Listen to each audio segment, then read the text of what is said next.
प्यारे छात्रों, स्वागत है आपका हमारे YouTube channel SSC math master academy के ऊपर। आज के क्लास में हम लोग पढ़ने वाले हैं संख्या पद्धति के बारे में। संख्या पद्धति होती क्या है और संख्या पद्धति के अंतर्गत किन किन संख्याओं का अध्ययन किया जाता है, इस बारे में हम लोग आज जानेंगे। ठीक है, तो सबसे पहले जान लीजिए कि ये जो संख्या पद्धति है इसको और नामों से भी पुकारा जाता है। जैसे इसको अंग्रेजी में कहते हैं नंबर सिस्टम और इसका एक और हिंदी में नाम होता है संख्या प्रणाली। अब चाहे आपसे संख्या पद्धति कहे, नंबर सिस्टम कहे या संख्या प्रणाली कहे, तीनों एक ही चैप्टर के नाम हैं, इसमें कंफ्यूज होने की जरूरत नहीं है। ठीक है, अब हम चलते हैं अपने विषय वस्तु की तरफ मुख्य रूप से। ठीक है, तो देखिए संख्या पद्धति क्या होता है या संख्या पद्धति किसे कहते हैं। ठीक है, तो देखिए संख्याओं को लिखने, दर्शाने और नामकरण करने के सुव्यवस्थित नियमों और प्रतीकों का एक समूह है संख्या पद्धति। संख्या पद्धति क्या है? तो संख्याओं को लिखने, दर्शाने और नामकरण करने के सुव्यवस्थित नियमों और प्रतीकों का एक समूह है। इसमें विभिन्न प्रकार की संख्याओं का अध्ययन किया जाता है, जैसे प्राकृतिक संख्या के बारे में, पूर्ण संख्याओं के बारे में, पूर्णांक संख्याओं के बारे में, परिमेय संख्याओं के बारे में और अपरिमेय संख्याओं के बारे में अध्ययन किया जाता है। अब ये जो विभाजन किया गया है अलग अलग संख्याओं के रूप में, जो संख्या पद्धति के अंतर्गत संख्याएं आती हैं, उनका आखिर किस आधार पर किया गया है? तो संख्याओं को उनके गुणों के आधार पर जो है भिन्न भिन्न संख्याओं में बांटा गया है। और जो सारी ये संख्याएं जो है संख्या पद्धति के अंतर्गत आती हैं, वे कौन कौन सी हैं? प्राकृतिक संख्याएं, पूर्ण संख्याएं, पूर्णांक संख्याएं, परिमेय संख्याएं और अपरिमेय संख्याएं। ठीक है, तो इसमें पहला स्थान जो है वो आ रहा है प्राकृतिक संख्या का। अब प्राकृतिक संख्या कहते किसे हैं? ठीक है, तो देखिए गिनती की संख्या को प्राकृतिक संख्या कहते हैं। किसे कहते हैं प्राकृतिक संख्या? गिनती की संख्या को प्राकृतिक संख्या कहते हैं। अथवा आप ऐसे कह सकते हैं कि वैसी संख्याएं जो वस्तुओं को गिनने के काम आती हैं उन्हें प्राकृतिक संख्या कहते हैं। ठीक है, अब हम गिनती शुरू कहाँ से करते हैं? तो हमारी गिनती शुरू होती है 1 से। ठीक है, 1 2 3 4 5 6 7 8 9 10 11 12 आगे हम अनंत तक गिनती करते जाते हैं। ठीक है, तो ये 1 से लेकर के आगे जितनी भी संख्याएं आ रही है गिनती में, ये सारी की सारी संख्याएं क्या कहलाएंगी? प्राकृतिक संख्या कहलाएगी। क्या कहलाएगी? प्राकृतिक संख्या कहलाएगी। ठीक है, आपको ये बात समझ में आ गई? ठीक है, तो अब आपसे सवाल ये किया जा सकता है कि प्राकृतिक संख्या में सबसे छोटी संख्या कौन सी है? तो सबसे छोटी प्राकृतिक संख्या 1 है। और जब आपसे सवाल किया जाए कि सबसे बड़ी प्राकृतिक संख्या कौन सी है, तो ये बताना असंभव है, क्योंकि गिनती का कहीं अंत नहीं हो पाता है। ठीक है, अब प्राकृतिक संख्याओं के जो संग्रह होता है, उसके संग्रह को या समूह को या समुच्चय को है ना अंग्रेजी के बड़े अक्षर n से दर्शाते हैं। अंग्रेजी के बड़े अक्षर n से दर्शाते हैं। ठीक है, इसके बाद आता है पूर्ण संख्याएं। कौन सी संख्याएं आती हैं? पूर्ण संख्याएं। ठीक है, होल नंबर्स। ठीक है, अंग्रेजी में इन्हें कहते हैं होल नंबर्स। ठीक है, तो देखिए प्राकृतिक संख्याओं के समूह में जब शून्य को शामिल कर दिया जाता है तो इस प्रकार संख्याओं का जो एक समूह प्राप्त होता है, उनमें से प्रत्येक संख्या को पूर्ण संख्या कहते हैं। ठीक है, जैसे देख लीजिए कि 0 1 2 3 4। अब यहाँ प्राकृतिक संख्याओं का परिवार था, इसमें शून्य को हमने शामिल कर दिया, तो अब ये जो संख्याओं का परिवार मिला ये पूर्ण संख्याओं का परिवार हो गया, और इनमें से प्रत्येक संख्या जो हो गई एक पूर्ण संख्या हो गई। ठीक है, तो यहाँ पर एक नई संख्या शून्य आकर के क्या हो गया? मिल गया, तो प्राकृतिक संख्याओं के परिवार में तो पूर्ण संख्याओं का परिवार बन गया। अब आप गौर करोगे तो 0 जो था वो प्राकृतिक संख्याओं के परिवार में नहीं था, लेकिन पूर्ण संख्याओं के परिवार में यह शामिल है। तो हम कह सकते हैं कि शून्य जो है वो एक प्राकृतिक संख्या नहीं है, परंतु एक पूर्ण संख्या है। ठीक है, 1 जो है वो प्राकृतिक संख्या भी है और पूर्ण संख्या भी है। 1 और 1 से आने वाली सभी संख्याएं जो हैं वो प्राकृतिक संख्या के भी परिवार में आती हैं और पूर्ण संख्याओं के भी परिवार में आती हैं। इस प्रकार ये दोनों हो सकती हैं, पूर्ण संख्या भी और प्राकृतिक संख्या भी। ठीक है, अब आपसे अगर पूछा जाए सवाल कि सबसे छोटी पूर्ण संख्या कौन सी है, तो शून्य। क्या बताइएगा आप? शून्य, जहां से संख्या का परिवार शुरू हो रहा है। ठीक है, और सबसे बड़ी पूर्ण संख्या कौन सी है ना? तो यह बताना असंभव है। ठीक है, क्योंकि पूर्ण संख्याओं का अंत नहीं होता, ये अनंत तक जाती हैं, ठीक प्राकृतिक संख्याओं की तरह। ठीक है, इसके बाद आता है पूर्णांक संख्याएं। अब एक और बात यहाँ पर देख लीजिए, यहाँ पर जो है ये जो पूर्ण संख्याएं हमें प्राप्त हुई हैं, पूर्ण संख्याओं का जो समूह होता है ना उसको W से प्रकट किया जाता है। पूर्ण संख्याओं के समूह को, संग्रह को या समुच्चय को अंग्रेजी के बड़े अक्षर W से दर्शाया जाता है, इसे याद रखना है, ठीक है। अब देखिएगा पूर्णांक संख्याएं क्या होती हैं, ठीक है। तो देखिए पूर्णांक संख्याएं प्राकृतिक संख्या, शून्य तथा ऋणात्मक संख्याओं के समूह को ही पूर्णांक संख्याएं कहते हैं, ठीक है। किसको कहते हैं पूर्णांक संख्याएं? तो प्राकृतिक संख्या, शून्य तथा ऋणात्मक प्राकृतिक संख्या। प्राकृतिक संख्या में जब हम माइनस का चिन्ह लगा देंगे तो उसको भी काउंट कर लेंगे, ठीक है। तो ऋणात्मक संख्याओं के समूह को ही हम क्या कहते हैं? पूर्णांक कहते हैं। यानी कि प्राकृतिक संख्याएं है ना, शून्य और ऋणात्मक संख्याएं है ना, क्या समूह क्या कहलाता है? पूर्णांक कहलाता है, ठीक है। तो अब देखिएगा इसमें जो है कैसे ये प्राप्त किया जाता है, कैसे इसको समझेंगे, है ना। तो देखिए जब प्राकृतिक संख्याएं हमारे पास होती हैं, प्राकृतिक संख्या छोड़िए, आप इसको ले लीजिए, ये परिवार ले लीजिए, पूर्ण संख्याओं का परिवार ले लीजिए। अब इसी में जब प्लस माइनस का चिन्ह आप लगाओगे ना तो आपको पूर्णांक संख्याओं का परिवार मिल जाएगा। जैसे शून्य एक पूर्णांक है, आप प्लस एक कहोगे तो भी पूर्णांक, माइनस एक कहोगे तो भी पूर्णांक, ठीक है।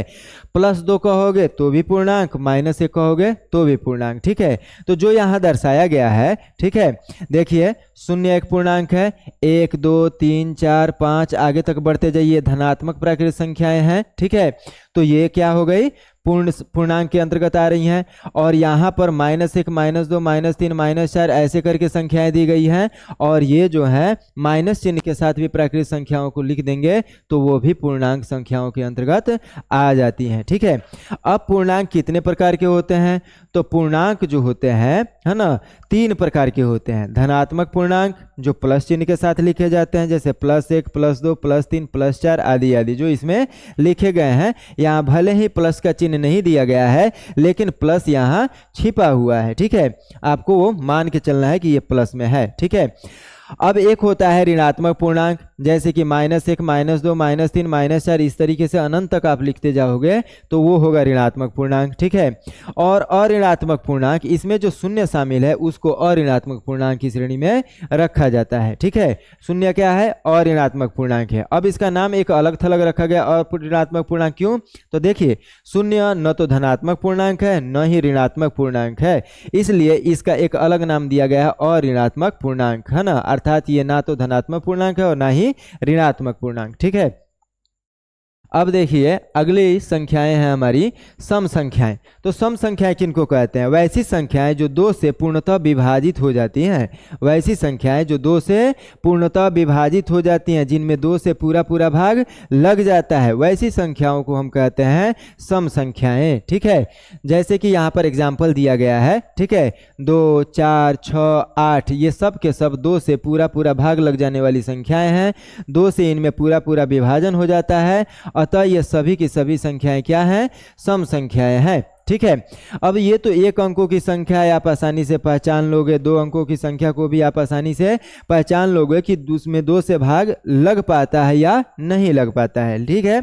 लेकिन जब कई अंकों की संख्याएं आपको दी जाए और उसमें से पूछा जाए कि बताइए इनमें से कौन कौन संख्या जो है सम संख्या है, तो उसकी पहचान आप कैसे करोगे, ठीक है। तो इसके लिए करना क्या है कि कोई भी संख्या अगर दी जाएगी आपको तो उसका आखिरी अंक देखना है, इकाई का अंक, सबसे दाहिने वाला अंक। जैसे यहाँ पर मैं एक संख्या लिख रहा हूँ, चलिए पेन मैं चूज कर लेता हूँ, उसके बाद आपको मैं संख्या लिख करके दिखा रहा हूँ। जैसे 3 4 9 6 2, ठीक है। तो ये आखिर में जो संख्या आ रही है ना, इसी से पहचान करना होगा हमें कि यह सम संख्या है या नहीं, ठीक है, ठीक है। तो यहाँ देख करके हम मालूम कर सकते हैं सम और विषम संख्या के बारे में, ठीक है। तो यदि यहाँ का अंक, इकाई का अंक 2 हो या फिर, है ना, 0 हो या फिर 4 हो, 6 हो, 8 हो, इकाई के स्थान पर यदि ये सभी अंक आएंगे तो हम जान जाएंगे कि ये संख्या कैसी संख्या होगी, सम संख्या होगी। तो आखिरी का अंक अगर 0, 2, 4, 6, 8 अगर आएगा तो उससे पता चल जाता है कि यह संख्या 2 से पूर्णतः विभाजित होने वाली संख्या है और इसे हम सम संख्या की श्रेणी में, सम संख्या की कैटेगरी में रखेंगे। ठीक है, आगे जो है विषम संख्याएं आ रही हैं। ठीक है, तो देखिए ठीक इसके अपोजिट, सम संख्या के अपोजिट इसकी परिभाषा दी जाती है। वे संख्याएं जिसमें 2 से पूर्णतः विभाजन नहीं होता है, वे संख्याएं जो 2 से पूर्णतः विभाजित नहीं होती हैं, जो जिनमें 2 से पूरा भाग नहीं लगता है, वैसी संख्याओं को हम कहते हैं विषम संख्याएं। ठीक है, क्या कहते हैं? विषम संख्याएं। सम संख्याओं को इंग्लिश में कहते हैं इवन नंबर्स और विषम संख्याओं को इंग्लिश में कहते हैं ऑड नंबर्स। क्या कहते हैं? Odd numbers. ठीक है, तो देखिए यहाँ पर 1, 3 और 5 आगे और भी संख्याएं दी जा सकती हैं। ठीक है, ये ऐसी संख्याएं हैं जिनमें 2 से पूरा भाग नहीं लगता है, ये 2 से पूर्णतः विभाजित नहीं हो रही हैं, अतः इन संख्याओं को हम कहेंगे कि ये संख्याएं विषम संख्याएं हैं। कैसी संख्याएं हैं? विषम संख्याएं हैं। ठीक है, तो जैसे सम संख्याओं को पहचानने का एक तरीका है, वैसे ही विषम संख्याओं को भी पहचानने का एक तरीका है। ठीक है, एक तो इनकी मदद से भी पहचान सकते हैं आप कि जिन संख्याओं के आखिर में 0 हो, 2 हो, 4 हो, 6 हो, 8 हो, आखिर में यानी कि सबसे दाहिनी तरफ या इकाई के स्थान पर, तो वे सभी सम संख्याएं हो जाएंगी। और जो सम नहीं होगा वो विषम होगा। ठीक है, तो अगर विषम होगा तो उसके इकाई स्थान पर यानी कि सबसे दाहिनी ओर के अंक जो है, आखिरी अंक जो है वो क्या होगा? तो इनमें से कोई नहीं होगा, इनको छोड़ करके कोई और होगा। तो क्या हो सकता है इनको छोड़ करके? तो अंक तो 0 से 9 तक होते हैं ना, तो 0 से 9 तक में इन अंकों को छोड़ दीजिए, तो जो अंक बच जा रहे हैं उनको दे करके देखिए। जैसे ये एक संख्या हो गई, हमने लिखा 3, 4, 9, 6। ठीक है, तो अगर हमारा इकाई के स्थान पर 1 आएगा तो ये विषम संख्या है, अगर 3 आएगा तो भी विषम संख्या, अगर 5 आएगा तो भी विषम संख्या, अगर 7 आएगा तो भी विषम संख्या और 9 आएगा तो भी विषम संख्या। ठीक है, तो यदि किसी संख्या के इकाई स्थान पर यानी सबसे दाहिनी ओर का अंक जो होगा, सबसे आखिरी अंक जो होगा, अगर 1, 3, 5, 7, 9 होगा तो इस इकाई अंक को देख करके हम बता देंगे कि वह संख्या कैसी संख्या है? विषम संख्या है। कैसी संख्या है? विषम संख्या है। ठीक है, अब आगे देखते हैं। ठीक है, अब देखिए अभी जो आप लोगों ने पढ़ा, ठीक है, इसमें जो है एक चीज़ हमारी छूट रही है, शायद पीछे चली गई पेज। ठीक है, तो ये हो गया। ठीक है, इसके बाद जो है पूर्ण संख्या, पूर्णांक आ गए। ठीक है, हमने ये देख लिया और इसके बाद ये देखा। ठीक है, तो देखिएगा यहाँ बात हो रही है भाज्य और अभाज्य की, तो ये तो आपने अभी देखा नहीं है। ठीक है, तो भाज्य और अभाज्य का पेज जो है ये गड़बड़ हुआ है, कहाँ चला गया पेज? ठीक है, पेज मिल नहीं रहा। ठीक है,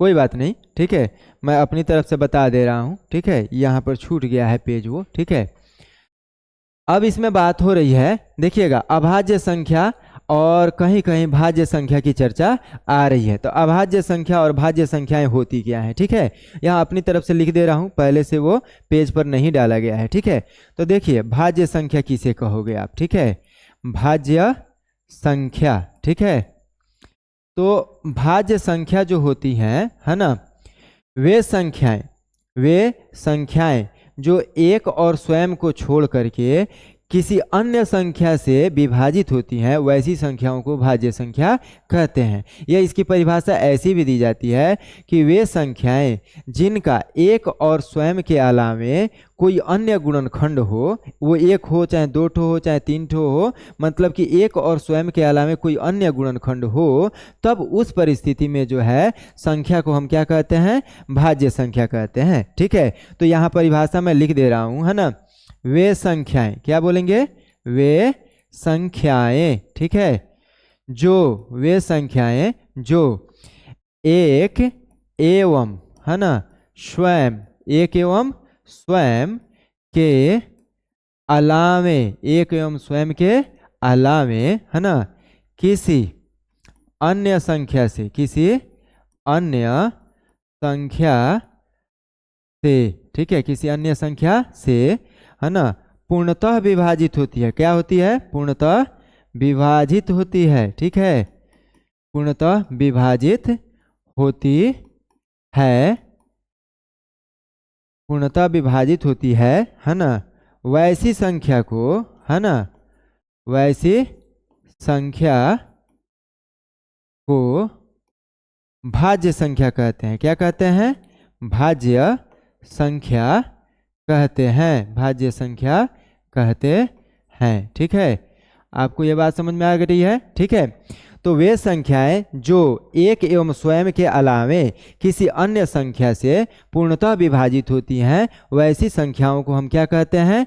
भाज्य संख्या कहते हैं। इसके एक और परिभाषा आप बोल सकते हो, ठीक है, कि वे संख्याएं जिनका एक एवं स्वयं के अलावे कोई अन्य गुणनखंड हो, तो वैसी संख्या को हम भाज्य संख्या कहते हैं। ठीक है, अब इसके एग्जाम्पल में क्या आएगा? ठीक है, तो देखिएगा, एग्जाम्पल के तौर पर सबसे छोटी भाज्य संख्या जो है वो होती है 4 से शुरुआत होती है। ठीक है, 4 के पहले ऐसी कोई संख्या नहीं है जिसका, है ना, एक एवं स्वयं के अलावे कोई अन्य गुणनखंड हो। जैसे कि 2 ले लीजिए आप। ठीक है, 2 आपने लिया तो 2 सिर्फ और सिर्फ 2 से ही विभाजित होगी और 1 से विभाजित होगी। इन 2 संख्याओं के अलावे किसी और संख्या से विभाजित नहीं होगी, इसलिए 2 को हम भाज्य संख्या नहीं मानेंगे। ठीक है, यही हाल 3 का भी है।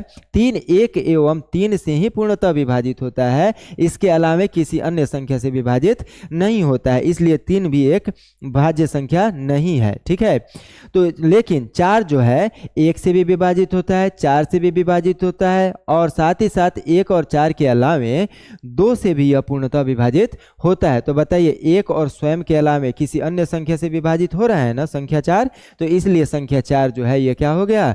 एक भाज्य संख्या हो गया। ठीक है, तो 4 को आप ले सकते हैं, 6 को ले सकते हैं, 8 को ले सकते हैं, 9 को लिख सकते हैं, डॉट डॉट आगे और भी सारी संख्याएं मिलेंगी। ठीक है, देखिए 6 जो है ना, 6 से भी विभाजित होता है, 1 से भी विभाजित होता है, अर्थात ये 1 एवं स्वयं से तो विभाजित हो ही रहा है, साथ साथ ये 2 और 3 से भी पूर्णतः विभाजित होता है, अर्थात 1 एवं स्वयं के अलावे कोई अन्य गुणनखंड इसके पास है, इसलिए 6 जो है वो भाज्य संख्या हो गई। ठीक है, इसी तरीके से 8 9 10 12 ये सब संख्याएं जो होंगी भाज्य संख्याएं होंगी।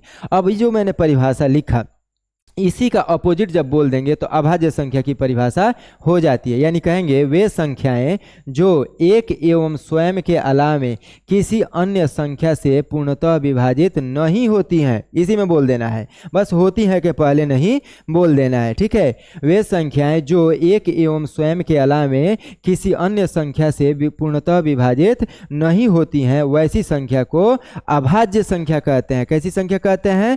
अभाज्य संख्या कहते हैं। कैसी संख्या कहते हैं? अभाज्य संख्या कहते हैं। ठीक है, अब देखिए अभाज्य संख्या का उदाहरण आप कहाँ से लोगे? ठीक है, तो जैसे कि हमने बताया कि अगर 2 भाज्य की श्रेणी में नहीं आ रहा है तो वो क्या है? अभाज्य है। तो जो संख्या भाज्य नहीं होगी वो अभाज्य होगी। ठीक है, लेकिन एक ऐसी संख्या है जो न तो भाज्य है और न ही अभाज्य है। ठीक है, उसके बारे में मैं बताता हूँ। पहले आपको अभाज्य संख्याओं के बारे में बता दूँ। ठीक है, तो देखिए अभाज्य संख्याएं शुरू होती हैं 2 से, तो 2 हमारा सबसे पहला और छोटा अभाज्य संख्या है। ठीक है, 2 हो गया, 2 के बाद 3 हो गया, 3 के बाद 5 हो गया, 7 हो गया, 11 हो गया, आगे आप बढ़ते जाओ। ठीक है, तो ये जो संख्याएं आपको मिली ये सभी की सभी संख्याएं कैसी संख्याएं हैं?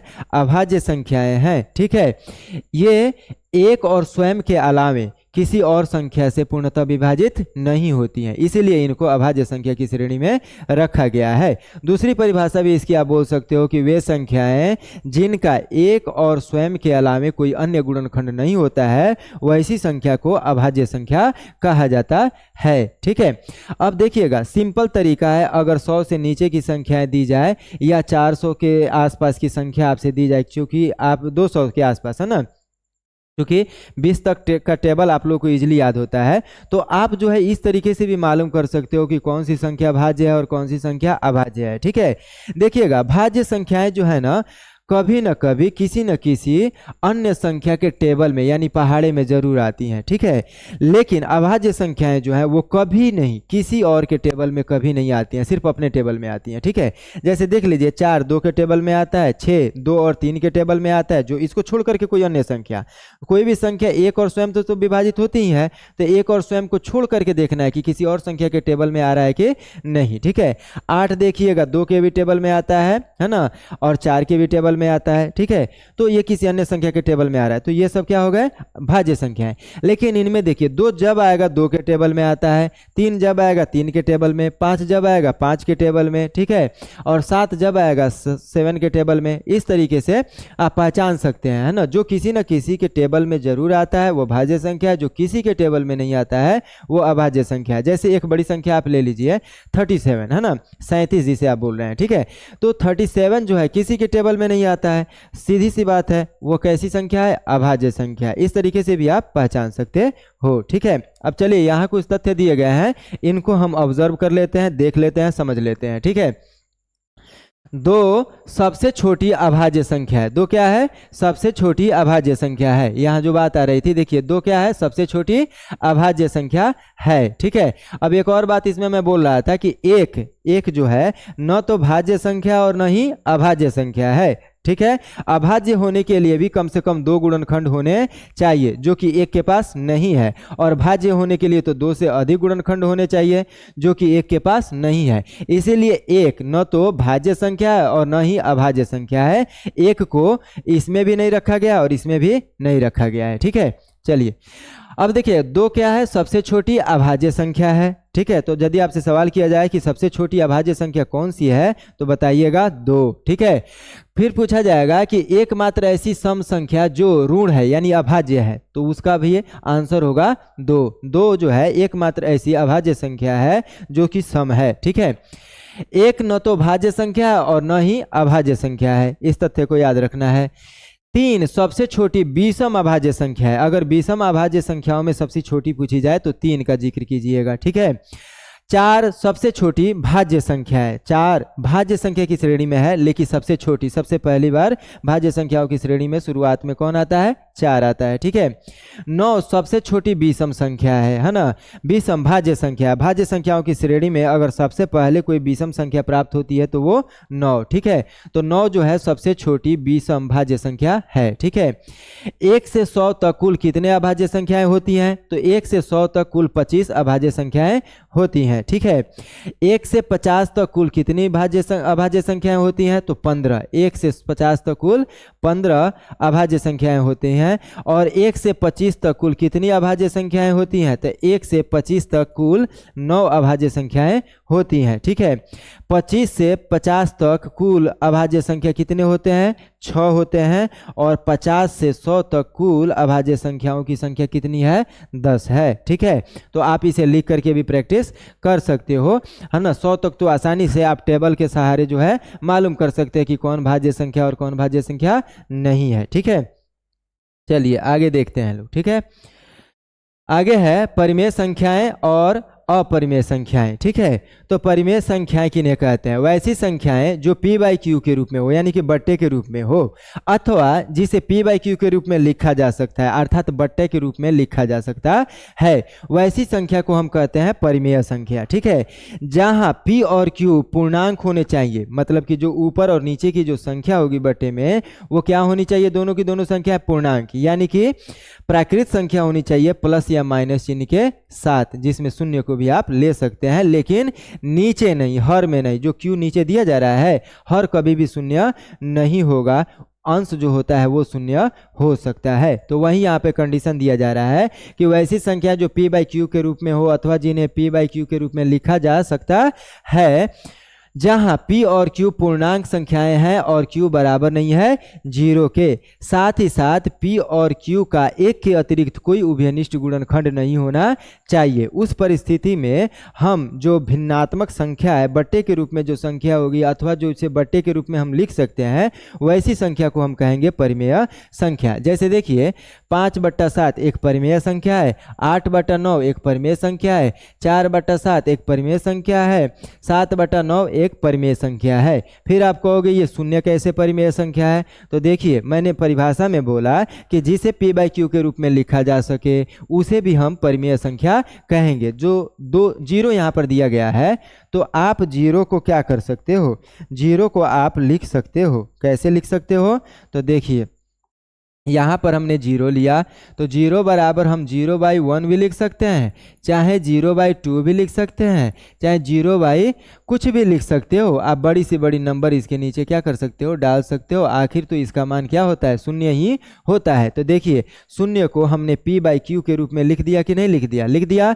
तो अतः यह एक क्या है, परिमेय संख्या है। ये कंडीशन को भी फुलफिल कर रहा है। ऊपर भी एक पूर्णांक है, नीचे भी एक पूर्णांक है, यानी p/q पूर्णांक है। ऊपर जीरो हो सकता है लेकिन नीचे कभी भी जीरो नहीं हो सकता। तो देखिए नीचे कभी भी जीरो नहीं है, तो यह क्या हो गया, एक परिमेय संख्या हो गया। साथ ही साथ एक और कंडीशन को यह फुलफिल कर रहा है कि p और q का एक के अतिरिक्त कोई भी उभयनिष्ठ गुणनखंड यहाँ नहीं है। ठीक है, चलिए अब आगे देखते हैं कि जो परिमेय संख्याएं हमारे पास होती हैं वो कितने प्रकार की होती हैं। ठीक है, तो देखिए परिमेय संख्याएं जो होती हैं है ना, उनका प्रकार इस प्रकार है। धनात्मक परिमेय संख्याएं होती हैं। तो देखिए धनात्मक परिमेय संख्या उसे कहेंगे जिसके अंश और हर का चिन्ह यानी p और q का जो चिन्ह हो वो एक समान हो। कैसा हो, एक समान हो। जैसे मैं धनात्मक परिमेय संख्या का एग्जाम्पल दे देता हूँ। जैसे यहाँ मैं लिख रहा हूँ कि -7/-8, तो दोनों का चिन्ह समान है तो इसलिए इसको कहा जाएगा है ना धनात्मक परिमेय संख्या।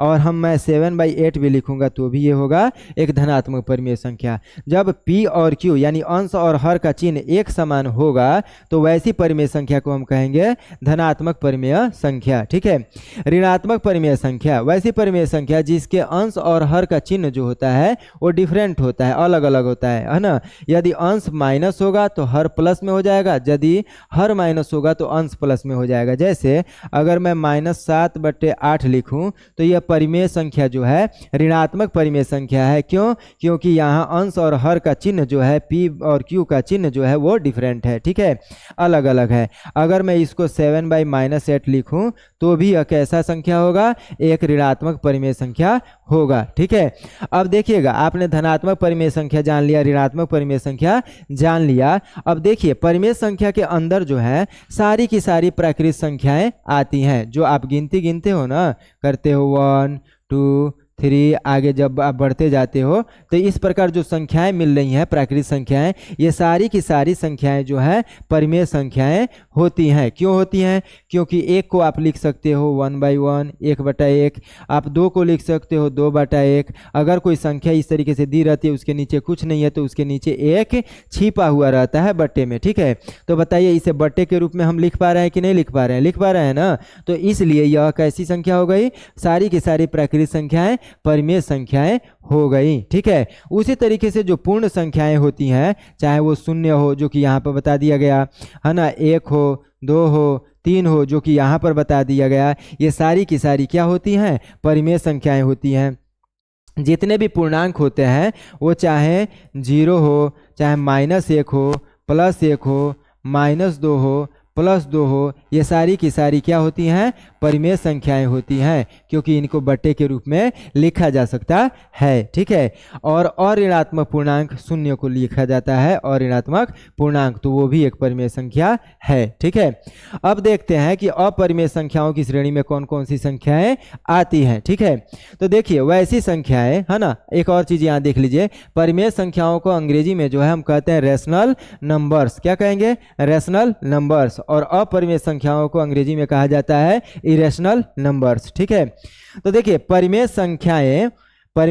संख्याओं को छोड़कर जितनी वास्तविक संख्याएं होती हैं उन्हें अपरिमेय संख्याएं कहते हैं। क्या कहते हैं? अपरिमेय संख्याएं कहते हैं। या फिर इसके अपोजिट परिभाषा आप बोल सकते हो इस परिभाषा की मदद से कि वे संख्याएं जिन्हें नहीं, ऐसे बोलिए, वे संख्याएं जो p/q के रूप में हो अथवा जिन्हें p/q के रूप में नहीं लिखा जा सकता है। सॉरी मैंने मिस्टेक किया यहाँ पर। ठीक है, चलिए फ्लो में मैं चला गया। वैसी संख्याएं जिन्हें p/q के रूप में नहीं लिखा जा सकता अथवा जो p/q के रूप में नहीं होती हैं वैसी संख्याओं को अपरिमेय संख्या कहते हैं। ठीक है, तो वैसी संख्या कौन है? रूट के अंदर अगर कोई अभाज्य संख्या लिख दिया जाएगा तो वो बन जाएगा अपरिमेय संख्या। क्या बन जाएगा? अपरिमेय संख्या बन जाएगा। ठीक है,